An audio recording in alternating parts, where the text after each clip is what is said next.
On Plugged In, the beginning of the end to America's forever war. We went to war with clear goals. We achieved those objectives. U.S. President Biden announcing an end to 20 years of U.S. military presence in Afghanistan.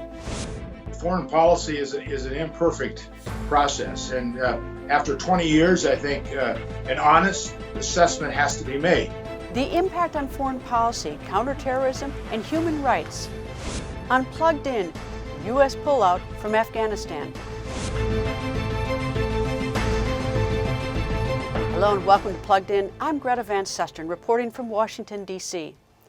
Declaring that the war in Afghanistan was never meant to be a multi-generational undertaking, President Joe Biden announcing U.S. troops will be out of Afghanistan by this September 11th.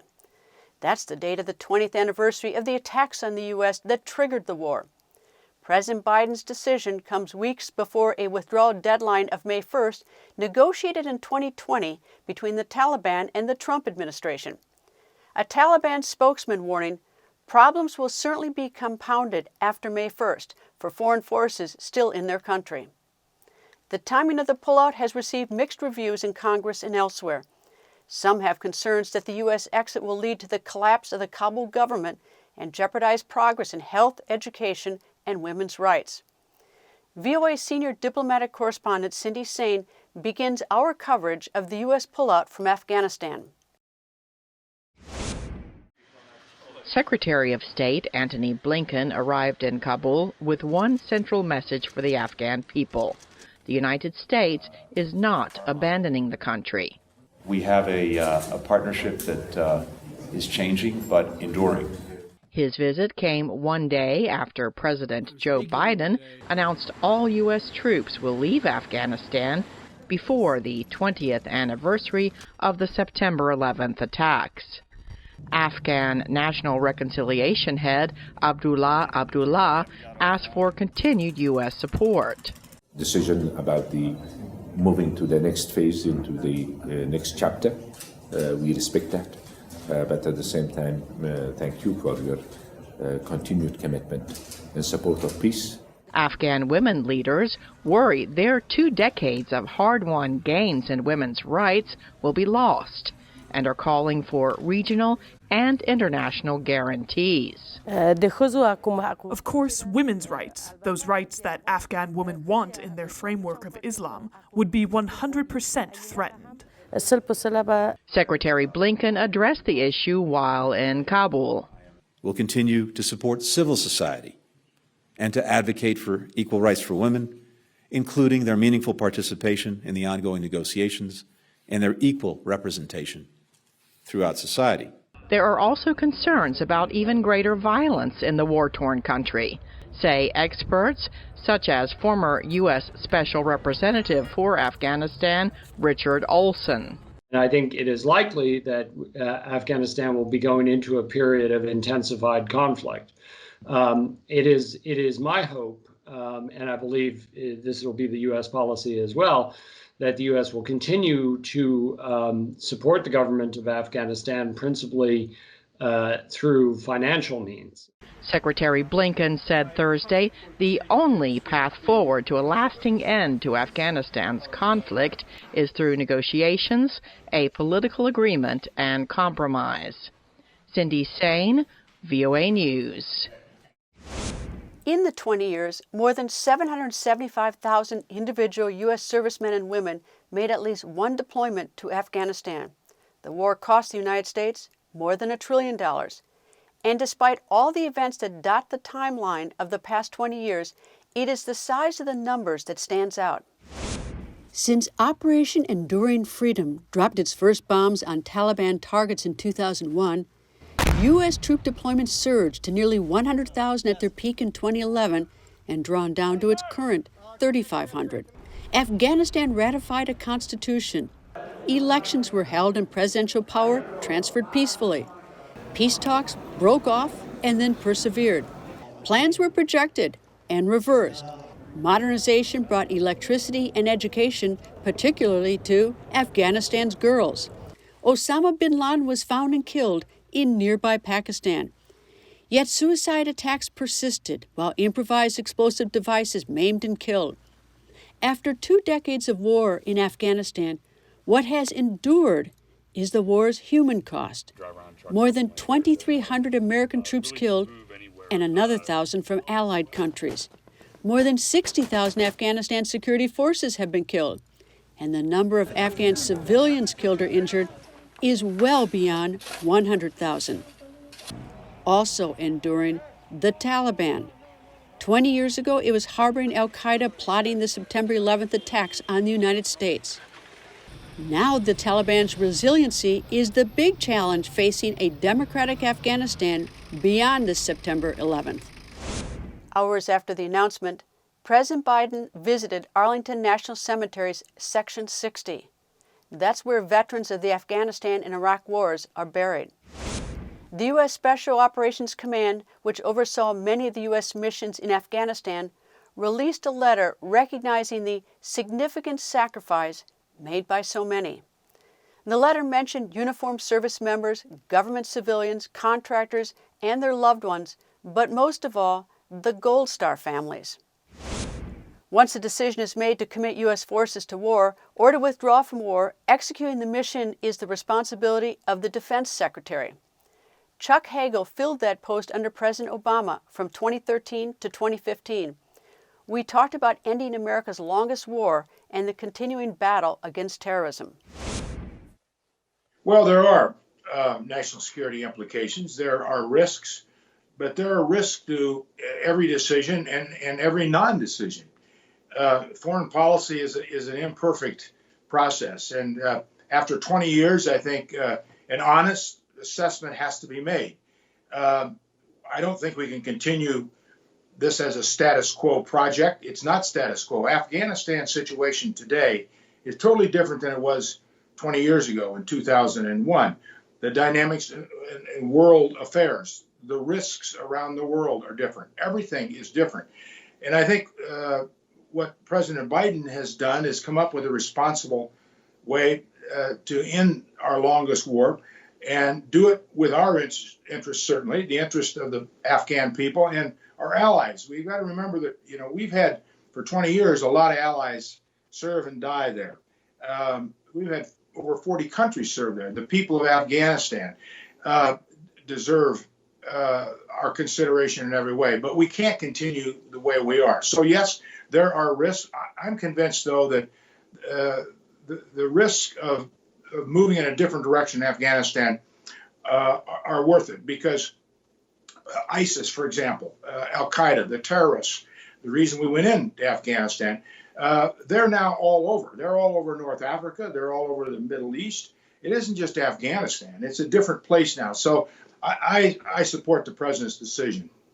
Is this really President Biden's decision, or is it President Trump's decision, since he, in February 2020, struck the deal with the Taliban that U.S. troops would leave by May 1st? And it seems to me that President Biden is just maintaining that deal that President Trump struck, or is it different? Well, I think it's different. First of all, we're not going to be out by May 1st. But President Biden has always been very skeptical, I think, as you know, for years.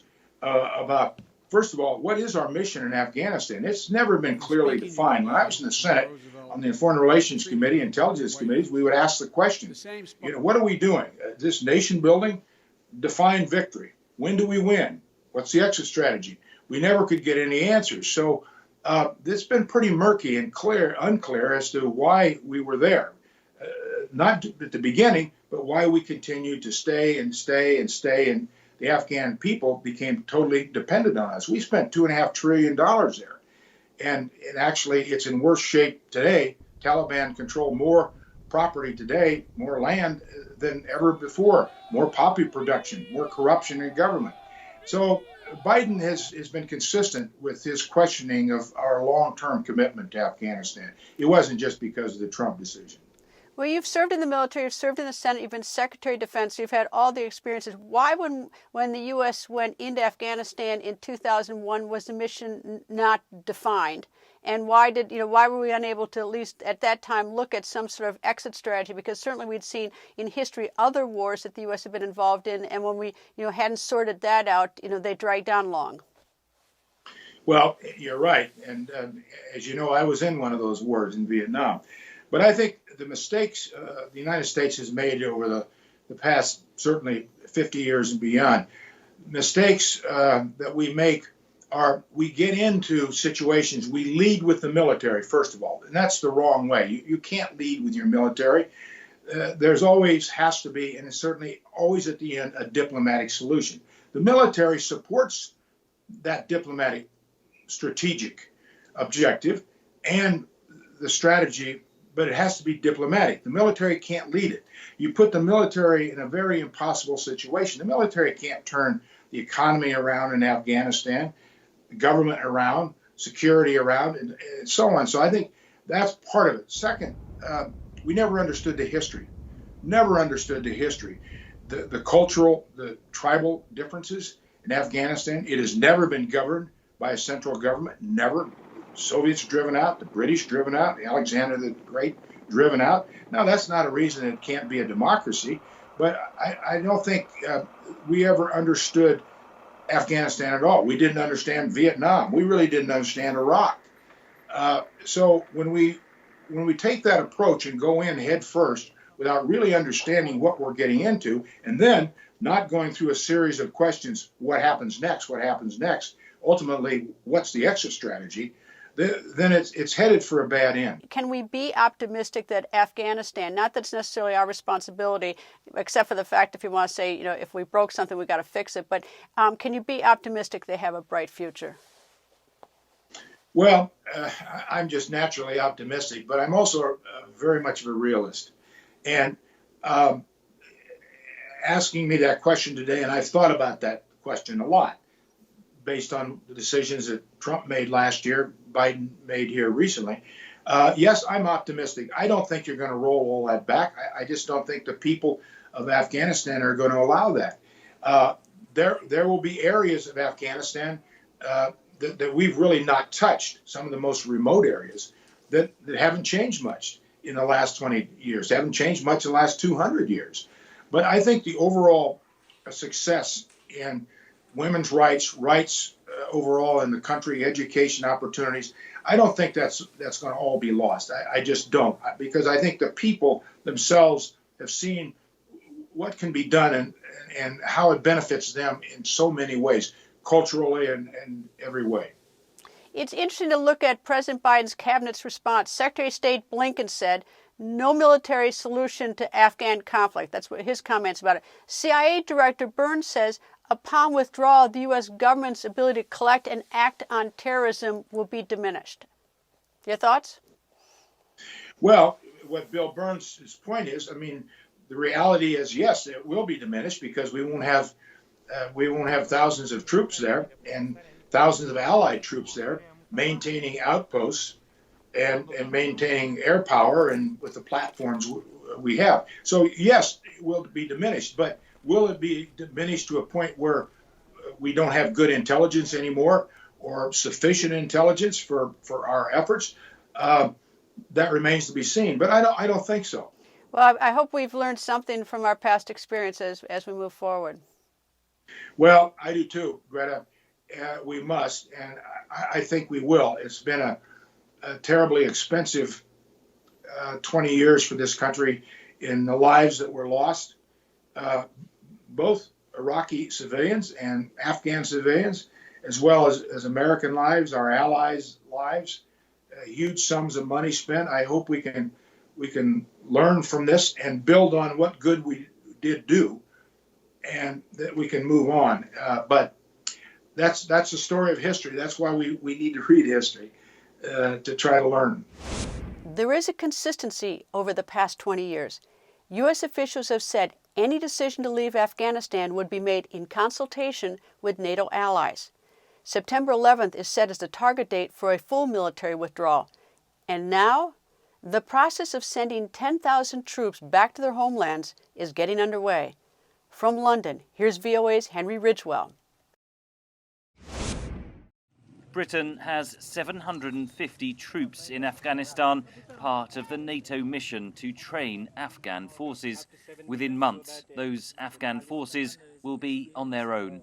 The US announcement that it will withdraw all its troops by September 11th means NATO allies will also pull out. We plan to complete the withdrawal for all our troops within a few months. The withdrawal by British and NATO troops was inevitable, says analyst Julie Norman. The US presence there really enabled a lot of the logistical support that enabled NATO troops to be there. Britain was among the first US allies to join the invasion of Afghanistan, which was triggered by the 9/11 terrorist attacks. Nearly 2 decades on, the former head of the British Armed Forces fears for the future of the country. I think many people will argue that the Taliban will effectively have a summer holiday and then assume they can come back in the autumn when the Americans have left and much of NATO has drawn down, and then continue their armed disputes with the Afghan government and expect to prevail. Over 450 British troops were killed in the Afghan conflict. In total, more than 3,500 NATO service personnel, including US soldiers, have lost their lives. There's the sense from some that almost questioning, was the sacrifice worth it if there was just going to be the withdrawal at the end? Others, however, feel, is it right to keep British, American, other NATO forces, service members in this kind of harm's way for a war that does not seem winnable in the conventional sense? Among Afghans, the withdrawal of foreign troops provokes mixed feelings. What we saw during the Taliban, it doesn't even exist in my memory anymore. I don't want to think about it because our country is moving toward development. It is moving toward peace. Peace is the only thing that all people want. But if foreign troops stay here, the realization of peace in Afghanistan will be impossible. For the US and its allies, the Afghan withdrawal is a watershed moment to reflect on what has been achieved in 2 decades of conflict.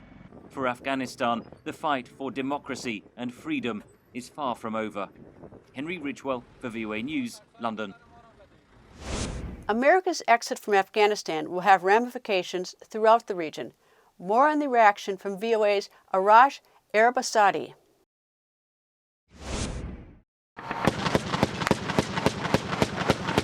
The decision pushes back a May deadline the president's predecessor negotiated with the Taliban. I've concluded that it's time to end America's longest war. It's time for American troops to come home. But experts warn a total withdrawal of American troops threatens stability across the region. I'm just flabbergasted at the short-sightedness here. Marvin Weinbaum is director of the Middle East Institute's Afghanistan and Pakistan Studies. He predicts the government of Afghan President Ashraf Ghani will collapse without U.S. support. Some will try to strike some kind of deal with the Taliban, very likely an interim government arrangement, but it will be on the Taliban's terms, not their terms. So it will amount to a soft surrender. Finally, there will be those who say, okay, I've got now my heavily armed militia and bring the Taliban on because we're going to fight them. That leads inevitably to what we've been fearing most, and that is a wide open, chaotic civil war. Weinbaum calls it a fantasy that regional powers would join forces in stopping the rise of the Taliban or the export of Sunni extremism despite sharing a common interest in doing so. Afghan civilians, he says, will bear the brunt. The implications here for the average person is that the economy will collapse, no jobs. The only source of income will be poppy. If there's a civil war, even the poppy crop will be in jeopardy because of the inability to safely move goods. The Civil War is an open civil war such as existed in the early 1990s. Is everybody's nightmare. Certainly far beyond the scariness of the current situation. It's when effectively there is no authority. There's anarchy. Weinbaum says a troop withdrawal takes with it any leverage the United States may have had while opening the door to the resurgence of groups like Islamic State. For its part, the Biden administration pledges continued engagement with Afghanistan, including working with and training Afghan security forces. Arash Arabasadi, VOA News, Washington.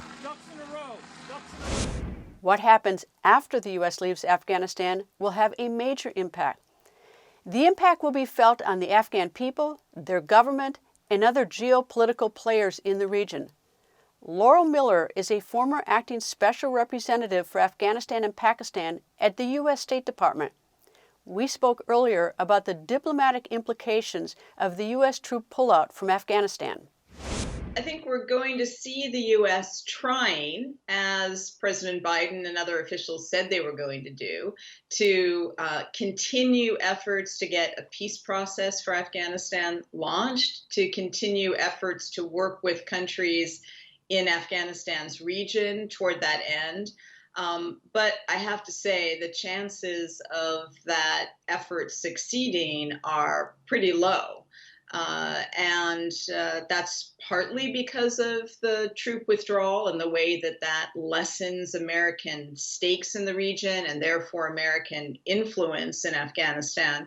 But it's also partly because of a trajectory of declining chances of getting this diplomacy launched over a period of a few years now. I am not expecting the Taliban to just roll through Kabul and other urban areas in short order. The Afghan government security forces that they're up against are a lot stronger than what the Taliban were up against in the 1990s. It doesn't mean that the Afghan government is about to defeat the Taliban either. If that were the case, it would have happened already. I do think what we're going to see is a very bloody continuation of the Civil War. It's no secret many Americans are war-weary and wanted to get out sooner. The U.S. has been in Afghanistan about 20 years. What took so long to get to this point? Well, I think one thing that took so long is that American aims in Afghanistan expanded over time. And so it became very difficult to say you had satisfied your goals. I mean, those who think that we should have pulled out much sooner say, look, we achieved the main counterterrorism goals a long time ago. That was enough. But the aims did increase over time. Another reason it was so difficult, and I think this is really the main one, is risk aversion. It was easier, in a sense, to just keep trying than to stop and to really, rip the Band-Aid off, so to say, in acknowledging that you're not going to achieve all of your aims. I mean, I think people have known for a long time that we didn't win the war in Afghanistan in a military sense, and that we weren't going to, in the sense of defeating definitively the Taliban. But the withdrawal really underscores that in a way that nothing else could. I mean, it is fundamentally an acknowledgement that the war is not going to be won, and we're just going to stop trying. The original mission that the United States went into Afghanistan was the anti-terrorism, was the national security after the U.S. got attacked on September 11th. After the U.S. got in there, of course, what many Americans saw for the first time was the way the Taliban treated the women in Afghanistan, and that, of course, is horrifying to so many women. What's going to happen to the Afghan women when the U.S. pull out? Well, circumstances are difficult for Afghan women already in Afghanistan. First of all, there have been a lot of gains in their freedoms and their ability to participate in public life, but those gains have been very uneven in the country. Moreover, Afghanistan is still one of the deadliest places in the world. It is the conflict in which, through direct conflict, the most number of people die year in, year out for the last several years. So that affects women just as much as it affects men and everyone else.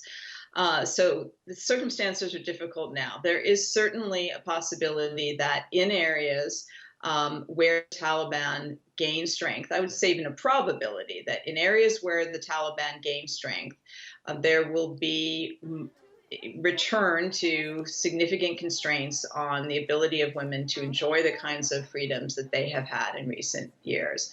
Again, I mean, the question more broadly in Afghanistan is what is going to happen in terms of the big picture at the national level? Are we going to see a Taliban-dominated government in the future, or are we going to see something that eventually, after a protracted conflict, looks more like power sharing and a patchwork of control by different groups in different parts of the country? You know, there's some Americans over there, civilians, who have things like schools, and they're trying to help the Afghan people. What happens to them? I mean, I hate to be very blunt about it, but I suggest they leave the country. I mean, it is, I think, going to be an increasingly unsafe place to be. The numbers of civilians who have been there, who are in Afghanistan working on development projects, humanitarian projects, et cetera, have dwindled quite considerably over the years as the security situation has deteriorated.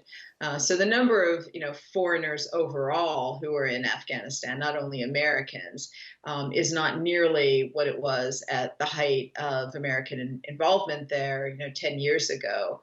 But I do expect that Afghanistan is going to be increasingly an unsafe place to be. Despite better access to health care and education, many women in Afghanistan face discrimination and larger socioeconomic barriers to progress. One survivor of domestic violence is now using her experience to speak up for the women in her country. VOA's Bejan Hamdard has her story. At just 15, Shakila Zareen was married off in her native Afghanistan. At 16, her husband shot her in the face, scarring her for life.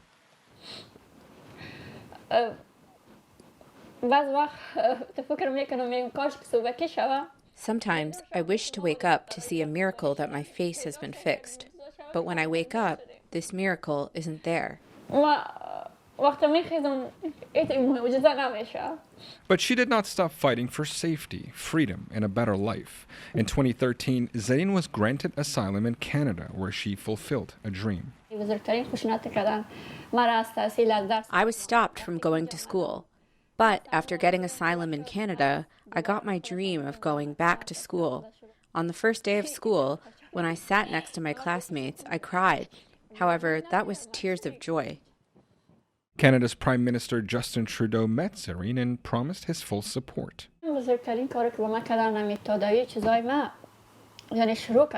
Apart from many things, the Canadian government's biggest favor to me has been providing me treatment for my face. They have supported 15 surgeries so far. Zareen says despite her husband's brutal actions, her voice didn't matter much in Afghanistan. Now she's fighting for thousands of unheard voices through public speaking.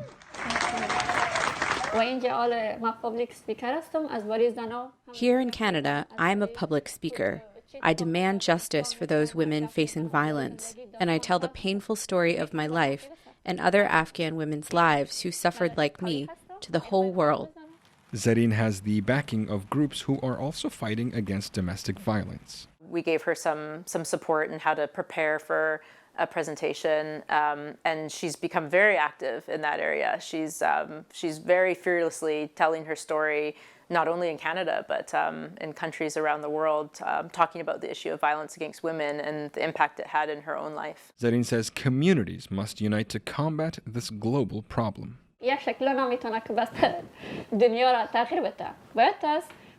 Shakila cannot change the world all alone. All the women who face violence should come together. We should not cry and stay back in our homes because it does not solve our problems. Instead, we should be united against those who are involved in violence against women.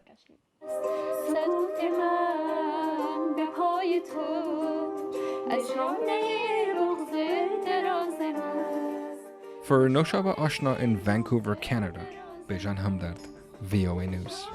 That's all the time we have for now. My thanks to former Secretary of Defense Chuck Hagel and Laurel Miller from the International Crisis Group.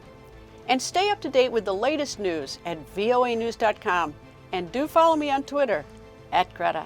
Thank you for being plugged in.